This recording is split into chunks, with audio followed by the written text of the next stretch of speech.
Okay, so today we are going to do a poem, Still a Rise by Maya Angelou.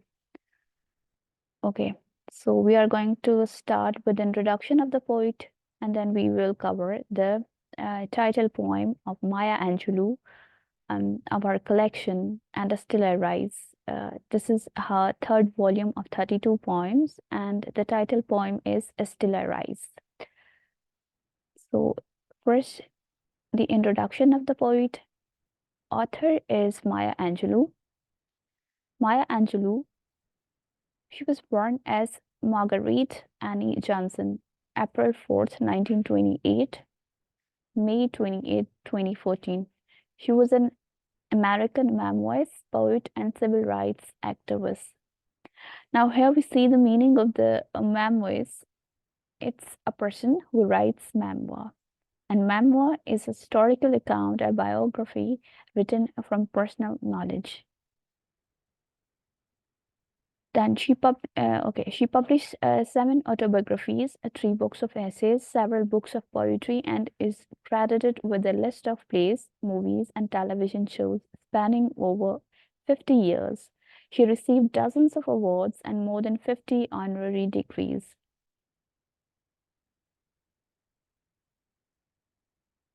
Angelou's series of 7 autobiographies focus on her childhood and early adult experiences. The first, I Know Why the Caged Bird Sings, 1969, tells of her life up to the age of 17 and brought her international recognition and acclaim. She became a poet and writer after a string of odd jobs during her young adulthood. These included fry cook, sex worker, nightclub performer, Porgy and Bess cast member, Southern Christian Leadership Conference coordinator, and correspondent in Egypt and Ghana during the decolonization of Africa. Angelou was also an actress, a writer, director, and producer of plays, movies, and public television programs. In 1982, she was named the first Reynolds Professor of American Studies at Wake Forest University in Winston-Salem, North Carolina. Angelou was active in the civil rights movement and worked with Martin Luther King Jr. and Malcolm X. Beginning in the 1990s, she made approximately 80 appearances a year on the lecture circuit, something she continued into her 80s. In 1993, Angelou recited a poem, On the Pearls of Morning, 1993, at the first inauguration of Bill Clinton, making her the first poet to make an inaugural recitation since Robert Frost at the inauguration of John F. Kennedy in 1961. With the publication of I Know Why the Caged Bird Sings, Angelou publicly discussed aspects of her personal life. She was respected as a spokesperson for Black people and women, and her works have been considered a defense of Black culture. Her works are widely used in schools and universities worldwide, although attempts have been made to ban her books from some US libraries. Angelou's most celebrated works have been labeled as autobiographical fiction, but many critics consider them to be autobiographies. She made a deliberate attempt to challenge the common structure of the autobiography by critiquing, changing, and expanding the genre. Her books center on the themes including racism, identity, family, and travel. Now, Maya Angelou's third volume of poetry, Now Still I Rise, and Still I Rise is Maya Angelou's third volume of poetry. Now, Maya Angelou's third volume of poetry, published by Random House in 1978, it was published during one of the most productive periods in Angelou's career. She had written 3 autobiographies and published 2 other volumes of poetry up to that point. Angelou considered herself a poet and a playwright, but was best known for her 7 autobiographies, especially her first, I Know Why the Caged Bird Sings, although her poetry has also been successful.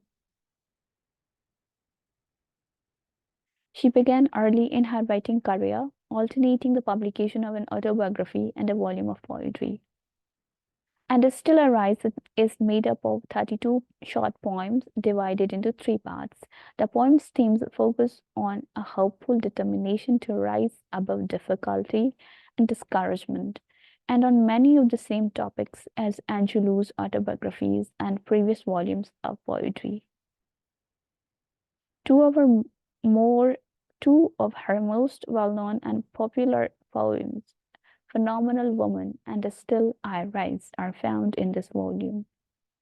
She speaks for her race and gender in many of her poems and again emphasizes the strength and resiliency of her community. Like her previous volumes of poetry, the reviews of And Still I Rise were mixed. The collection's title poem, Still a Rise, was the center of an advertising campaign for the United Negro College Fund. Two others, Phenomenal Woman and Just for a Time, were previously published in Cosmopolitan. Phenomenal Woman was one of Angelou's poems featured in the film A Poetic Justice. Now, if we see, okay, now we will see Still a Rise in detail. Here you can see the first stanza of Still a Rise. Before that, we are just going to read the whole poem, then we are going to see this. Okay, so Still I Rise. You may write me down in history with your bitter, twisted lies. You may throw me in the very dirt, but still, like dust, I'll rise. Does my sassiness upset you? Why are you beset with gloom? Cause I walk like I've got all wells pumping in my living room. Just like moons and like suns, with the certainty of tides, just like hopes springing high, still I rise. Did you want to see me broken, bowed head and lowered eyes, shoulders falling down like teardrops, weakened by my soulful cries? Does my heartiness offend you? Don't you take it awful hard, 'cause I laugh like I've got gold mines digging in my own backyard. You may shoot me with your words, you may cut me with your eyes, you may kill me with your hatefulness, but I still, like air, I'll rise. Does my sexiness upset you? Does it come as a surprise that I dance like I've got diamonds at the meeting of my thighs? Out of the out of the hurts of history's shame, I rise. Up from a past that's rooted in pain, I rise. I'm a bleak ocean leaping and wide, welling and swelling, I bear in the tide. Leaving behind nights of terror and fear, I rise. Into a daybreak that's wondrously clear, I rise. Bringing the gifts that my ancestors gave, I'm the dream and the hope of the sleep. I rise, I rise, I rise. So this is the poem. And then here again, this is about Maya Angelou, which I have already, this is the very basic summary of this. Okay, so now we are just going to see it in detail. Okay, the very first stanza here. Now here you can see the different literary devices which have been used here in the poem.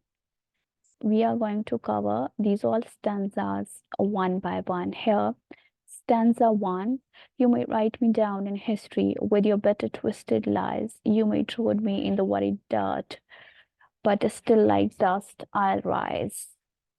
Now here explanation is, in this stanza, Maya Angelou gives her heart and soul to declare that nothing and no one could oppress her or keep her down. She doesn't care what the history books saw, for she knows they are full of twisted lies. She will not let it bother her that others trod her in the very dirt. She proclaims that if she is trodden in the dirt, she will rise like dust.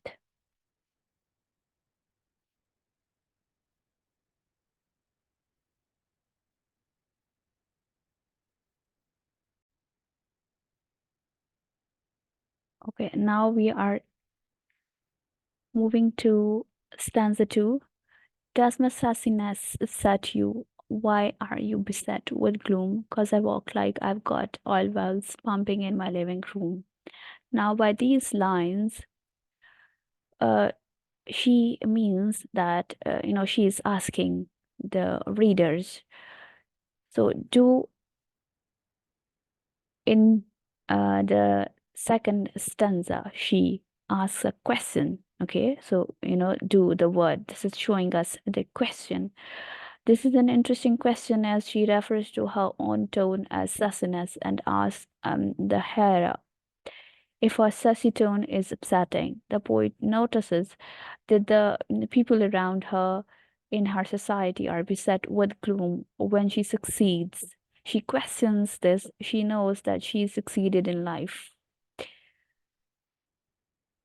She has succeeded in life in her writing and as a woman. The oil wells pumping in her living room symbolize her success. Now, here, third stanza, just like moons and like suns, with the certainty of tides, just like hopes springing high, still I'll rise. Now, here, in this stanza, she compares herself to the moon and sun as they are affected by the tides. This gives the reader the understanding that the speaker has no other choice but to rise out of affliction. Try as a society might keep her oppressed. It is in her nature to rise and stand against oppression, just as it is the nature of the tides to respond to the moon. And then here, did you want to see me broken, bowed head and lowered eyes, shoulders falling down like teardrops, weakened by my soulful cries? The speaker's questions in this instance are direct, pertinent, and appropriately accusing. She knows that her own success is received with bitterness by the racist people in our society. So she directs these questions at a society that has long tried to keep her oppressed. She asks them if they want to see her broken, oppressed, depressed, and bitter. She asks these questions, know that this she asked these questions that this indeed is what many in society wanted. They did not want to see a black woman rise out of the oppression of her society and succeed. The speaker knows this and she draws attention to it with these revealing yet cutting questions. Stanza 5. Does my heartiness offend you? Don't you take it awful hard, 'cause I love like I've got oil mines. I have got gold mines digging in my own backyard. So here she continues with the questions directed at a racist society when she asks whether her haughtiness is offensive. She knows the society resents seeing a black woman full of pride. This question has an air of sarcasm which serves to point out the hypocrisy of society as it is embittered by the success of one that it has tried to press. The speaker continues in a sarcastic tone as she pretends to comfort the hearer. The poet says, don't you take it awful hard. This is her sarcastic way of pretending to care for those who resent her success. She continues, however, to, in a sense, flaunt her success before the society that has always oppressed her. She claims that she has gold mines and that she laughs at the success she has found. You may shoot me with your words, you may cut me with your eyes, you may kill me with your hatefulness, but still, like air, I'll rise. So in this stanza, she lets society know that no matter what it does to oppress her, it will not succeed. The poet lets society know that it cannot prevail against her with words or looks. She proclaims the society cannot prevail against her, even if it is, even if it managed to have her killed because of its hatefulness. She claims that she will still like a rise.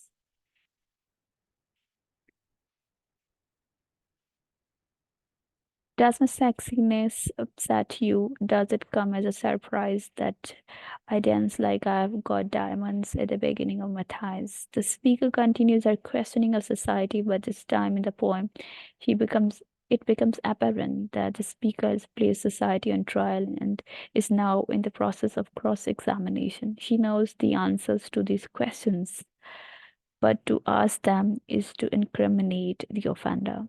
While she asks incriminating questions, she simultaneously reveals incredible self confidence despite the oppression of society.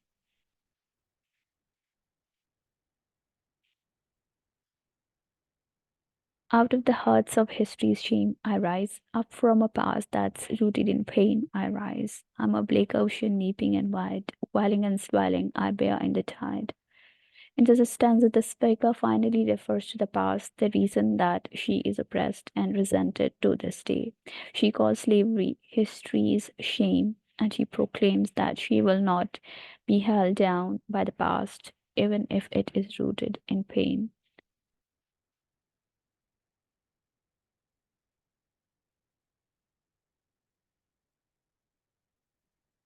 Leaving behind nights of terror and fear, I rise. Into a daybreak that's wondrously clear, I rise, bringing the gifts that my ancestors gave. I'm the dream and the hope of the sleep. I rise, I rise, I rise.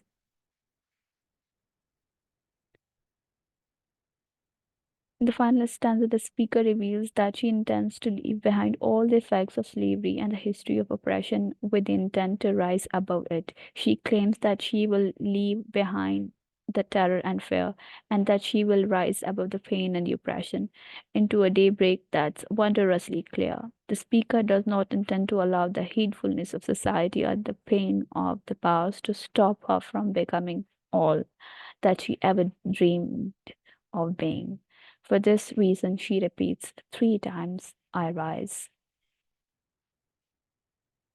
Now, here, if we see the structure and form, Still Arise is a 9 stanza poem that's separated into uneven sets of lines.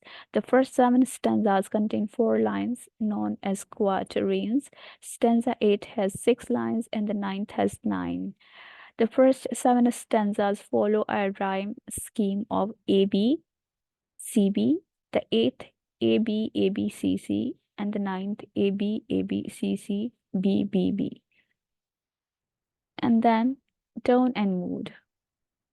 Within Still Arise, Angelou takes a strong and determined tone throughout her writing by addressing hers and all marginalized communities, its strengths, past, and futures head on. She's able to create a very similar mood. A reader should walk away from Still Arise feeling inspired, joyful, and reinvigorated with courage and strength. Poetic techniques and figurative language. Angelou makes use of several poetic techniques and different kinds of figurative language in Still Arise. These include anaphora, alliteration, and German similes. The first anaphora is the repetition of a word or phrase at the beginning of multiple lines, usually in succession. In this piece, a reader should look to stanza 6 for an example. Here, Angelou uses the phrase you may at the start of lines 1 through 3. Alliteration occurs when words are used in succession or at least appear close together and begin with the same letter. For example, Hearts of History, Hearts is starting or beginning with H and history with H, same sound. In line 1 of the eighth stanza and gives and gave in stanza 9. G for gives and G for gave. Another important technique commonly used in poetry is enjambment. It occurs when a line is cut off before its natural stopping point. Enjambment focuses a reader, it forces a reader down to the next line and the next quickly. One has to move forward to comfortably resolve a phrase or a sentence. For example, the transition between lines 2 and 3 of the first stanza and 2 and 3 of the second stanza. And finally, simile is a comparison between two unlike things that uses the words like or as. A poet uses this kind of figurative language to say that one thing is similar to another, not like metaphor, that is another. Metaphor shows that something is another, but simile uses the word like and as. The third stanza of Still Arise with the line just like hopes springing high are in lines 3 and 4 of the fifth stanza because I laugh like I've got gold mines digging in my own backyard. Now, here you can see the themes. The major poetic themes of this work are self empowerment, perseverance, and injustice. Throughout the text, the speaker, who is commonly considered to be Angelou herself, addresses her own oppressor, the you. She refers to represent the varieties of injustices that people of color, women, and all marginalized communities have dealt with as long as history has been recorded. She throws a prior self derogatory way of thinking to the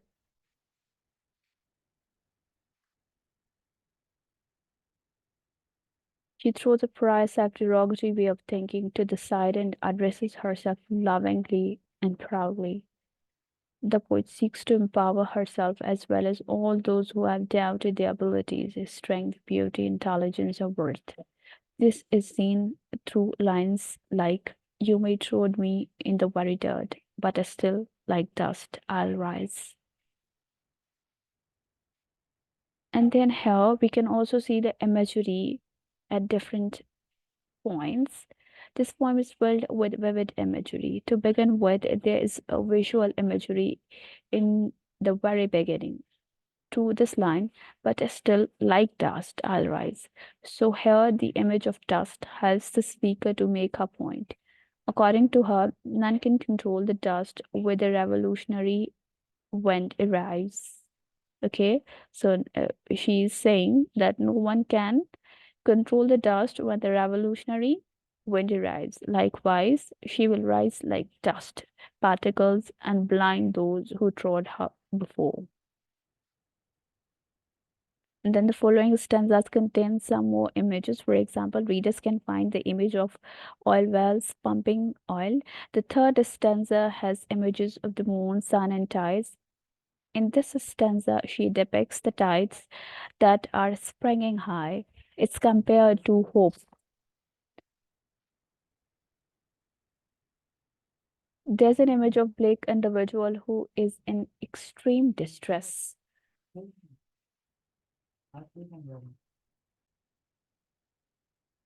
There's an image of a Blake individual who is in extreme distress. This image represents how they were tortured and made silent by the unlawful fist.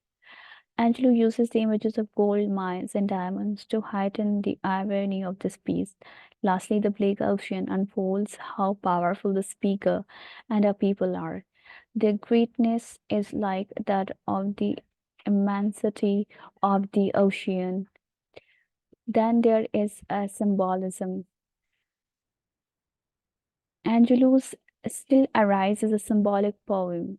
It contains several symbols that refer to different ideas. For example, in the first stanza, the poet uses dirt as a symbol. It represents how Black community was treated in history. In the following stanzas, there are several symbolic references. There are oil wells, gold mines, and diamonds. They collectively refer to the resourcefulness of the speaker. Those symbols do not deal with anything materialistic, rather, they hint at their intellectual wealth. In the fourth stanza, the moon and sun represent the speaker herself, while the upward movement of tides symbolizes how hope springs in her heart concerning the future. Besides, some phrases deal with the concept of slavery in this line, like bowed head and lowered eyes. This is the line which is showing slavery. There's an important symbol of the Blake Ocean in the eighth stanza. This ocean represents Blake people. The speaker says, I'm a Blake Ocean. Here it acts as a symbol of energy and immensity. The last stanza contains another symbol in the usage of the word night. It is a symbol of fear, oppression, and pessimism. This is all about the poem Still I Rise. So